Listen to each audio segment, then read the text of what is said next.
জাতীয় বিশ্ববিদ্যালয় অনার্স প্রথম বর্ষ ভর্তি পরীক্ষা 2014-15 সেশনের মানবিক বিভাগের প্রশ্নটি আমরা এই পর্যায়ে সমাধান করছি। বেসিক গ্রামার অংশের সমাধানটা দেখব। এই বিগত বছরের প্রশ্নগুলো করলে যেটা হয়, প্রশ্ন সম্পর্কে একটি আইডিয়া তৈরি হয় বা প্রশ্ন কিভাবে হয়ে থাকে সে ব্যাপারে একটি পূর্ণাঙ্গ ধারণা পাওয়া যায়। তো প্রথম প্রশ্নটি দেখো কি আছে। প্রথম প্রশ্নটি দেওয়া হয়েছে বেসিক গ্রামারের ফিলিং ইন দ্য গ্যাপস থেকে, শূন্যস্থান পূরণ থেকে। আচ্ছা, শূন্যস্থান পূরণটা হচ্ছে মূলত কোনো সিলেবাসের বিষয় নয়। এখানে সকল গ্রামার থেকে মূলত উত্তরগুলো করা হতে পারে। প্রথম প্রশ্নটি রয়েছে, দেখো, radio is dash to dash be a good source of entertainment, যেটা বিনোদনের একটি ভালো উৎস হিসেবে পরিগণিত হতো, হ্যাজ লস্ট ইটস আপিল, সেটা তার আগ্রহ হারিয়ে আবেদন হারিয়ে ফেলেছে। আপিল শব্দ অর্থ আবেদন বা অবস্থান। আচ্ছা, ফাইন। এখানে অপশনগুলো একটু বিশ্লেষণ করি। অপশনগুলোতে রয়েছে প্রথমে ওয়াজ টু। তো ওয়াজ টুটা বসে হচ্ছে যে অতীতের কোনো কাজ করার কথা ছিল এরকম। আচ্ছা, তারপর হচ্ছে ইউজ টু। দেখো, এখানে ইউজ টু হওয়ার কোনো কথাই নেই, কারণ তোমার হচ্ছে অতীতের কথা বলা হচ্ছে, যেটা হতো, অতীতে যেটা একটা ভালো সোর্স ছিল বিনোদনের। তাহলে ইউজ টুটা হয় নাই। ইউজ টুটা পাস্ট টেন্স মিন করছে, ইজ টুটা প্রেজেন্ট টেন্স মিন করছে। তাহলে দুটো অপশন এমনিতেই বাদ চলে গেল, বি এবং ডি বাদ চলে গেল। তো অপশন রইল বাকি হচ্ছে তোমার কোনটা বলো, use to or was to. তো এখানে অতীতের অভ্যাস বোঝাতে আমরা ইউজ টু কথাটাকে নিব। তাহলে আমাদের কারেক্ট আনসারটা হচ্ছে ইউজ টু। জানার বিষয়টা হচ্ছে ইউজ টু অর্থ অতীতে নিয়মিত কোনো একটা কাজ হতো এরকমকে বোঝানো হয়। যেমন I use to take tea every morning, আমি প্রতিদিন সকালে চা পান করতাম। এটা অতীতের নিয়মিত একটা কাজ। অতীতে কোনো নিয়মিত কাজ বোঝানোর জন্য ইউজ টু কথাটি ব্যবহার করতে হয়। তো এটা আর কি মোটামুটি জানতে হবে। আচ্ছা, তো গেল। এর পরের প্রশ্নটি যদি দেখি আমরা, পরের প্রশ্নটিতে আছে কি, দেখো, যে 7 নম্বরে, when I was in Dhaka, আমি যখন ঢাকায় ছিলাম, I dash my eyes tested, আমি আমার চোখগুলোকে টেস্ট করিয়েছিলাম। তো ব্যাপারটা হচ্ছে এটা পজিটিভ ভার্ব। আমরা জানি যে পজিটিভ ভার্ব হচ্ছে একজনের কাজ আরেকজনকে দিয়ে করানো, এটাকে নিযন্ত ক্রিয়া বলা হয় বাংলা গ্রামারে, বাংলা ব্যাকরণে। ইংরেজিতে এটাকে বলা হয় পজিটিভ ভার্ব। তো রাইট ফর্ম অফ ভার্বস থেকে এই সূত্র এই প্রশ্নটি দেওয়া হয়েছে। রাইট ফর্ম অফ ভার্বস আমাদের তাহলে পড়তে হবে। বিষয়টা হচ্ছে এরকম যে জাতীয় বিশ্ববিদ্যালয় শুধু বলে দিয়েছে যে ইংরেজিতে বিজ্ঞান বিভাগে যারা আছো তাদের 20 নম্বর, আর যারা মানবিক বিভাগ এবং ব্যবসা বিভাগে আছো তাদের 25 নম্বর। জাস্ট এটুকুই বলে দেওয়া আছে। কোথা থেকে প্রশ্ন হবে সেটা বলে দেওয়া নেই, সিলেবাসটা বিস্তারিত বলে দেওয়া নেই। তো আমাদের কি করতে হচ্ছে, আমাদের বিগত বছরের প্রশ্নগুলোকে বিশ্লেষণ করে আমাদের সিলেবাসটা বুঝে নিতে হচ্ছে যে কোন কোন জায়গা থেকে আমাদের প্রশ্নগুলো হতে পারে। তো এখানে আমরা দেখতে পেলাম যে আগের প্রশ্নটা এসেছে ফিলিং ইন দ্য গ্যাপস। আমি তোমাদের অলরেডি সাজেশনস দিয়ে দিয়েছি। তোমরা জানো যে জাতীয় বিশ্ববিদ্যালয়ের ভর্তি পরীক্ষার জন্য মোটামুটি 14টি গ্রামার রয়েছে, বেসিক গ্রামার। 3টি পার্টে আমি ভাগ করেছি, passage part, basic grammar part এবং মেমোরাইজিং পার্ট। তো বেসিক গ্রামার পার্টে আমি বলবো হচ্ছে তোমাদের এখানে 14টি গ্রামারের ভিতর 7টা গ্রামার অতি গুরুত্বপূর্ণ। তো তার ভিতরে রাইট ফর্ম অফ ভার্বস কিন্তু অত্যন্ত গুরুত্বপূর্ণ। তো সেখান থেকে কজেটিভ ভার্বের যে সূত্রটা রয়েছে সেখান থেকে দেওয়া হয়েছে। তো কজেটিভ ভার্বের সূত্রটা হচ্ছে গেট এবং হ্যাভ ভার্বের পরে ভি3 বসাতে হয়, আর মেক, হেল্প, লেটের জন্য ভি1 বসাতে হয়। তো এখানে দেখো টেস্টেড ভি3 কথাটা রয়েছে। যেহেতু এখানে ভি3 আছে সেহেতু তোমাকে এই ভি3-র জন্য তোমাকে বসাতে হবে হচ্ছে তোমার হ্যাভ অথবা গেট যেটা রয়েছে সেটা। তো আমরা দেখতে পাচ্ছি এখানে গেটও রয়েছে, হ্যাভও রয়েছে, আবার হ্যাডও রয়েছে। এখন কোনটা হবে? দেখো, when I was in Dhaka, যখন আমি ঢাকায় ছিলাম, তাহলে ওয়াজ এটা পাস্ট টেন্স। তাহলে যেহেতু পাস্ট টেন্স সেহেতু তোমাকে পাস্ট টেন্স নিতে হবে। গেটিং, হ্যাভ, গেট এই তিনটাই একটাও পাস্ট টেন্স নয়। তাহলে ডি নম্বরটা হচ্ছে তোমার পাস্ট টেন্স। তাহলে তোমার ডি নম্বরটা হচ্ছে কারেক্ট আনসার। তো এখানে কি হচ্ছে বলো, যে হ্যাড, অর্থাৎ when I was in Dhaka, আমি যখন ঢাকা ছিলাম, I had my eyes tested, আমি আমার চোখগুলোকে টেস্ট করিয়েছিলাম। আচ্ছা, এখানে গেট বা হ্যাবের পর ভি3 লিখেছি, কিন্তু এই গেট বা হ্যাব এই যে সবসময় গেট বা হ্যাব হবে সেরকম কোনো কথা না। গেটের যে তোমার টেন্স ভেতে যেমন গট, হ্যাড বিভিন্ন রিজন থাকতে পারে। হ্যাঁ, কথা যে সূত্রটি ভালো করে আমি বলি তাহলে গটের পরেও কিন্তু ভি3 বসতে পারে, হ্যাডের পরেও ভি3 বসতে পারে। হ্যাঁ, আবার মনে করো ক্ষেত্র বিশেষে গেটিং এর পরেও ভি3 বসতে পারে, বা হ্যাভিং এর পরেও ভি3 বসতে পারে। কিন্তু এটা নির্ভর করে হচ্ছে কোন ফরম্যাটে আমার এই তোমার গেট হ্যাভ ভার্ব রয়েছে। টেন্স অনুসারে। তো এখানে মূল কথা হচ্ছে এদের পর পজিটিভ পড়তে ভি থ্রি বসে, তো ভি থ্রিটা এখানে দেওয়া ছিল, তো আমার পাস্ট টেন্স বোঝানোর জন্য আমি হ্যাডটাকে এখানে উত্তরটা নিয়ে নিলাম। তারপর দেখো 8 নম্বর প্রশ্নটাই কি বলেছে। আচ্ছা, dash my friends knew that I had got the job. আচ্ছা, প্রশ্নটা আছে যে আমার অনেক বন্ধু জানতো যে আমি চাকরিটা পাবো। এটা পার্টস অফ স্পিচ থেকে প্রশ্নটি দেওয়া হয়েছে। পার্টস অফ স্পিচের ডেটারমিনার বা ডেটারমাইনার থেকে দেওয়া হয়েছে। তোমার ডেটারমাইনার হচ্ছে অনেক রকমের আছে, সেগুলো থেকে তোমাদের আলোচনা নিশ্চয়ই আমার যে অনলাইন ব্যাচ রয়েছে সেখানে করেছি, বা তোমরা যারা ফেসবুক ইউটিউবে ক্লাসগুলো করবে তাদের আপকামিং ক্লাসগুলোতে সূত্রগুলো পাবে। তো দেখো এখানে সূত্রটা হচ্ছে, আমি এখানে ব্যাখ্যা দিয়েছি যে কাউন্টেবল নাউনের ক্ষেত্রে মানে অনেক বোঝাতে মেনি কথাটি বসে, আর কম বোঝাতে ফিউ কথাটি বসে। পক্ষান্তরে এটা যদি আনকাউন্টেবল নাউনের ক্ষেত্রে অনেক কথা বোঝাতে হয় তাহলে মাছ বসে, আর যদি তোমার অল্প বোঝাতে হয় তাহলে লিটল বসে। এখন আমরা প্রশ্নটার অপশনগুলো দেখি। নট মাচ অফ, দেখো দেখো এখানে রয়েছে মাই ফ্রেন্ডস, আমার বন্ধুরা, তাহলে এটা একটা কাউন্টেবল নাউন। যেহেতু এটা একটা কাউন্টেবল নাউন সেহেতু এই কাউন্টেবল নাউনের পূর্বে আমাকে মেনি বসাতে হবে। নট মাছ, তো মাছটা হচ্ছে আনকাউন্টেবল নাউনের ক্ষেত্রে বসে, তো মাছটা আমরা এখানে বাদ দিচ্ছি। নট মাছ, এখানেও মাছ বাদ যাচ্ছে। তো মেনি দিয়ে দুটি অপশন রয়েছে, সি এবং ডি। এখন সি এবং ডির মধ্যে কোনটা কারেক্ট সেটা আমাদের দেখার বিষয়। সি নম্বরে রয়েছে not many of my friends, তো অফ কথাটা আছে, তাহলে এইটাই অ্যান্সার বা এটাই কারেক্ট অ্যান্সার। আর এটাই বলেছে নট মেনি মাই ফ্রেন্ডস, এখানে একটা অফ বা প্রিপোজিশন মিসিং, মিলে না দেখো, তার জন্য নট মেনিটা আমরা অপশন নিতে পারছি না। মূলত মেনি বসবে কারণ এখানে কাউন্টেবল নাউন মাই ফ্রেন্ডস বুঝাচ্ছে। তো not many of my friends knew that I had got the job. 9 নম্বর প্রশ্নটা কি বলেছে। আচ্ছা, who dash was going to take your photograph. এটা হচ্ছে তোমার ফ্রেমিং ডব্লিউএস কোশ্চেন থেকে প্রশ্নটা দেওয়া হয়েছে। আমরা ফ্রেমিং ডব্লিউএস কোশ্চেনের একটা সূত্র জানি, সেটা হচ্ছে প্রথমে ডব্লিউএস কোশ্চেন, তারপর হচ্ছে অক্সিলারি ভার্ব, তারপর হচ্ছে সাবজেক্ট, তারপর অন্যান্য, তারপর প্রশ্নবোধক চিহ্ন। তো এখানে হু যেহেতু প্রথমে ডব্লিউএস কোশ্চেনটা রয়েছে, তারপর অক্সিলারি ভার্ব বসবে। আমরা দেখতে পাচ্ছি এ নম্বর অপশনে অক্সিলারি ভার্ব দেওয়া আছে, এ নম্বরটা একটা ভালো অপশন। বি নম্বরটায় প্রথমে হুর পর ইউ আছে, তো এটা হবে না, অক্সিলারি ভার্ব লাগবে। সি নম্বরে ইউ আছে, তাহলে এটাও হচ্ছে না। তাহলে এই দুটো বি এবং সি বাদ, যেহেতু অক্সিলারি নাই, ডব্লিউএস এর পরে আমাদের অক্সিলারি ভার্ব লাগার মানে কথা ছিল, থাকার কথা ছিল, তো এখানে সেটা দেখতে পাচ্ছি না, সেহেতু অক্সিলারি ভার্বটা মিসিং। বি নম্বরে মিসিং, সি নম্বরেও মিসিং। এ নম্বর এবং ডি নম্বরে আছে, ডিড আছে, তো দুটোই অক্সিলারি ঠিক আছে, কিন্তু এবার একটু কথা আছে। ডিডের পর কিন্তু মানে তোমার যখন আমরা অক্সিলারি ভার্ব হিসেবে ডিড বসাই, তাহলে কিন্তু ডব্লিউএস এর পর ডিড বসলে তারপরের যে ভার্বটা বসে সেটা কিন্তু ভি1 হয়ে যায়, মানে প্রেজেন্ট ফর্ম হয়ে যায় বা বেস ফর্ম হয়ে যায়। তো এখানে ডিড বসিয়ে সেইড বলেছে, তাহলে তো হয় নাই, সে বললে এটা মেনে নিতাম। আমরা ডি নম্বর অপশনে দেখি, এখানে ডিডের পর ইউ সে বলা আছে, তাহলে এটাই হচ্ছে মূল কারেক্ট অ্যান্সার। কেন হলো আশা করি বুঝতে পেরেছ যে আমাদের ডি নম্বরটাই কারেক্ট অ্যান্সার হলো এই কারণে যে ডব্লিউএস এর পরে ডিড বসলো, তারপরে সাবজেক্ট বসলো, তারপরে হচ্ছে তোমার ভি1 বসেছে, সে বসেছে, তার জন্য। 10 নম্বর প্রশ্নটা কি দিয়েছে দেখো, এটা পার্টস অফ স্পিচ থেকে দেওয়া হয়েছে। পার্টস অফ স্পিচের ইন্টারচেঞ্জ মানে পরিবর্তন যেটা, সেখান থেকে দেওয়া হয়েছে। এটা দেখা যায় আমাদের পার্টস অফ স্পিচের ক্লাসে তোমরা পড়তে পারবে।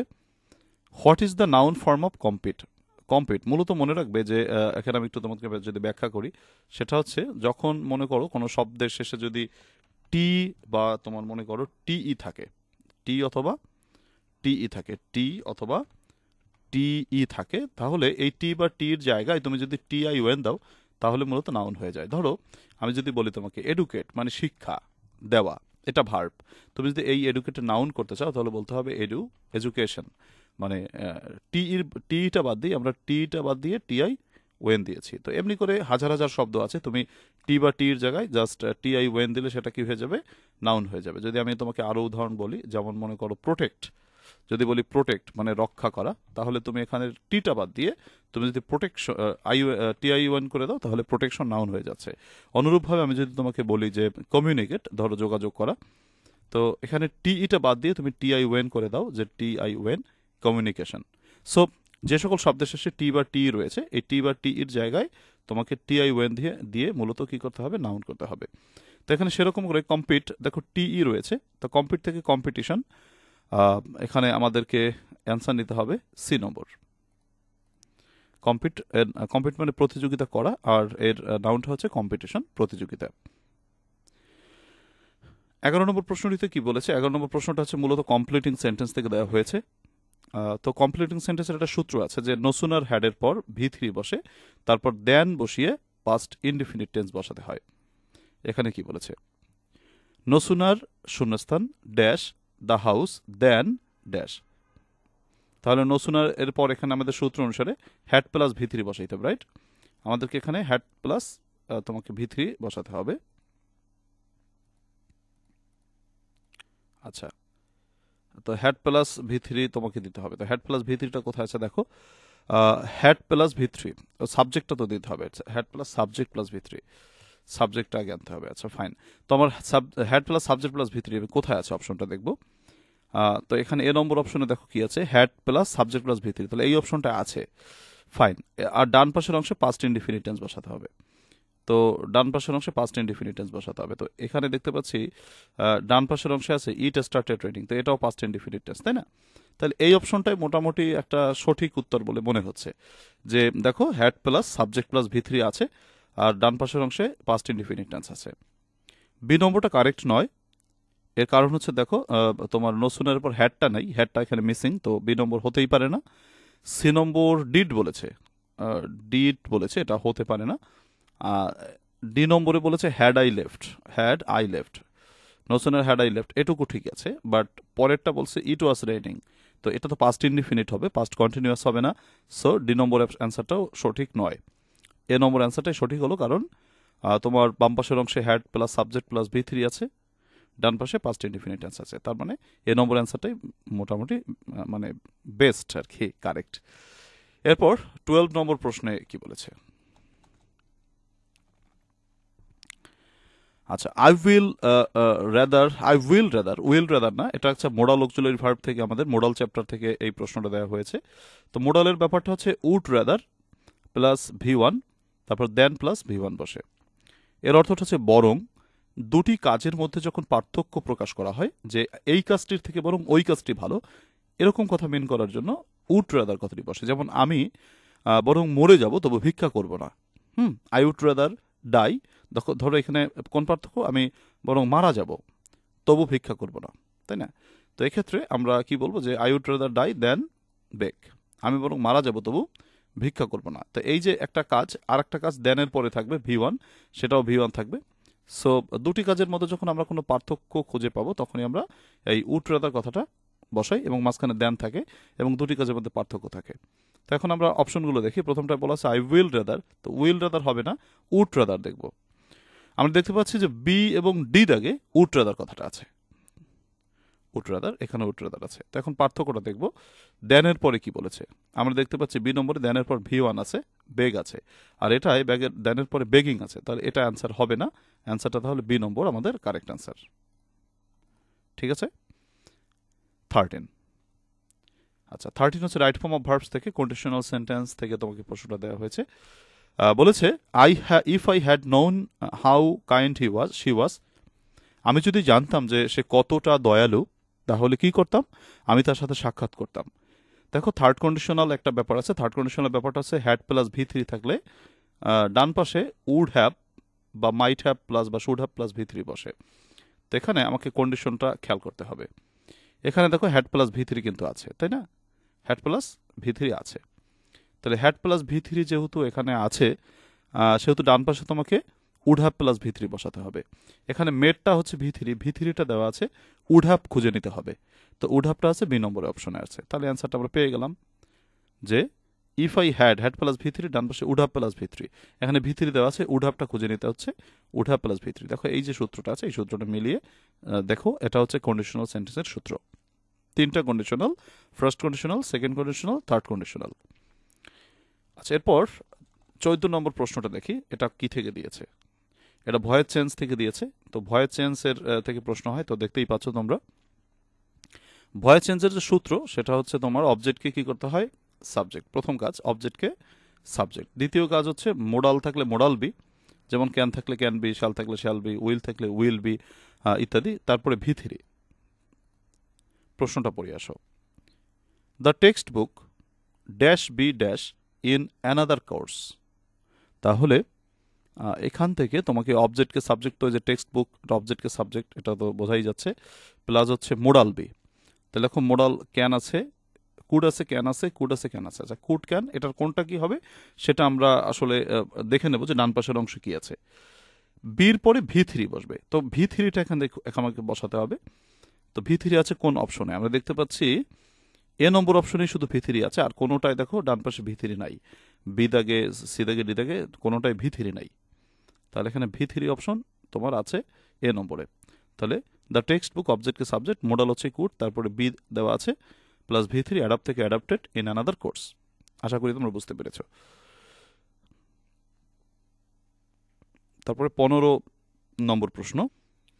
আচ্ছা, 15 নম্বর প্রশ্নটিতে বলেছে আই অ্যাক্সড দ্য স্টুডেন্টস, আমি ছাত্রছাত্রীদেরকে অনুরোধ করেছিলাম dash on the topic we choose, আমরা যে টপিকটি চুজ করেছিলাম সেটাকে ড্যাশ করতে।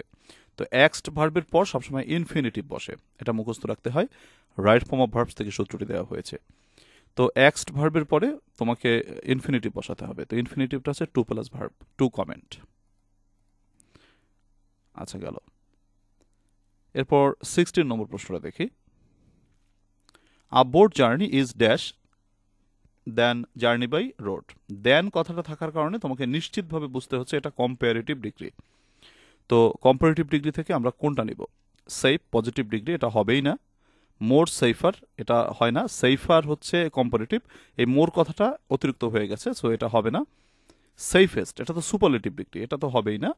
তো এই সেফার, ডি নম্বর অপশনটা দেখতে পাচ্ছ তোমরা, কম্পারেটিভ ডিগ্রি সেফার রয়েছে। 17 নম্বর প্রশ্ন, এটা পার্টস অফ স্পিচের কনজাংশন থেকে দেওয়া হয়েছে। দুটি মানে কথা যখন ভিন্নতা প্রকাশ করে, বৈপরীত্য প্রকাশ করে, কন্ট্রাস্ট প্রকাশ করে, তখন দো বা অলদো কথাটি ব্যবহৃত হয়। মূলত দো বা অলদো মানে হচ্ছে যদিও, আর কমা শব্দের অর্থ, এই যে মাঝখানে যে কমাটা থাকে তার অর্থ তবুও। রেস্তোরাঁটি ছোট ছিল, তবুও দ্য ফুড ওয়াজ এক্সেলেন্ট। আচ্ছা, রেস্টুরেন্টটি ছোট ছিল, তাহলে যদিও, যদিও মানে হচ্ছে অলদো, তো এই অলদোটা তোমাকে নিতে হচ্ছে তোমার উত্তর হিসেবে। তো এখন বিকজ কেন বসলো না? দেখো, বিকজটা কখনোই বাক্যের প্রথমে বসে না, বিকজটা অলওয়েজ বাক্যের মাঝখানে বসবে সব সময়। দেন মানে তখন। আচ্ছা, তখন যদি বাক্যের প্রথমে বসে, মাঝখানে কোনোদিন কমা বসবে না। গেল দুটো কথা। তৃতীয় কথা, সো যদি বাক্যের প্রথমে বসে, কখনোই মাঝখানে কমা বসবে না।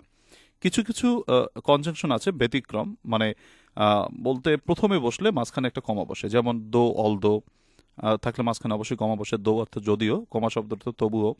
আবার সিন্স মানে যেহেতু, বা এস মানে যেহেতু, মাঝখানে কমা বসবে একটা, তার অর্থ সেহেতু। এরকম অনেক আছে, যেমন হোয়েন মানে যখন, মাঝখানে কমা বসলে তার অর্থ তখন। এরকম করে দো অলদো একটা মাঝখানে কমা সাপোর্ট করেছে। এক্ষেত্রে দেখো তুমি তোমার 17 নম্বর বাক্যটিতে যে বিকজ দেন সো, এই তিনটার কোনোটাই বাক্যের প্রথমে বসলে মাঝখানে কমা বসবে না। আর বিকজ তো মাঝখানে মানে প্রথমে কখনোই বসতে পারে না, বিকজটা অলওয়েজ বাক্যের মাঝখানে বসে। তো এরকম খুঁটিনাটি নিয়মগুলো তোমাদের মোটামুটি একটু জানতে হবে, কারণ বর্তমান যুগের প্রশ্ন তো বুঝতেই পারছো যে একটু ক্রিয়েটিভ টাইপের প্রশ্ন হয়। সেক্ষেত্রে একটু একটু কষ্ট করতে হবে আর কি। এরপর 18 নম্বর প্রশ্নটিতে কি বলেছে? Lima dash the photographs. আচ্ছা, লিমা শৌড ড্যাশ। দেখো, লিমা হচ্ছে সাবজেক্ট, শৌড হচ্ছে ভার্ব, এখানে অবজেক্ট বসাতে হবে। পার্সোনাল প্রোনাউনের অবজেক্ট বসাতে হবে। তো এখানে আইটা হচ্ছে সাবজেক্ট, তো আই তো হবেই না। হার হতে পারে, lima showed her the photographs, এটা হতে পারে, এটা হওয়ার মতো। মাই হবে না, কারণ মাই পসেসিভ, এটা অবজেক্ট না। মি, মি হতে পারে। তো বি নম্বর অপশনটা হতে পারে, ডি নম্বরটা অপশন হতে পারে। এখন দেখার বিষয় হচ্ছে বি হবে নাকি ডি হবে। আচ্ছা, অর্থে কোনটা মেলে? লিমা শৌড হার, লিমা তাকে দেখিয়েছিল দ্য ফটোগ্রাফস। তো লিমা তো নিজেকে দেখাতে পারে না, লিমা আমাকে দেখাইছিল, তাই মি হবে। এখন তোমাকে যদি এখানে সি যুক্তির খাতিরে ধরে নিতে হয়, লিমা তাকে দেখিয়েছিল, দেখো যখন সাবজেক্ট অবজেক্ট একই থাকে তখন সেটা রিফ্লেক্সিভ প্রোনাউন হয়, অর্থাৎ সেলফযুক্ত প্রোনাউন হয়। সেক্ষেত্রে হতো Lima showed herself the photographs. তো সেখানে সেলফযুক্ত প্রোনাউন নেই, তাহলে কারেক্ট আনসারটা মি, এটাই কারেক্ট স্যার। প্রিয় শিক্ষার্থী, এই হচ্ছে মোটামুটি তোমার 2014-15 সালের যে মানবিক শাখার তোমাদের বিগত বছরের প্রশ্ন সমাধান করলাম, এবং এর মাধ্যমে আমরা বেশ খানিকটা আইডিয়া ক্লিয়ার হয়ে গেল যে জাতীয় বিশ্ববিদ্যালয়ের ভর্তি পরীক্ষায় কোন টাইপের প্রশ্ন নর্মালি এসে থাকে।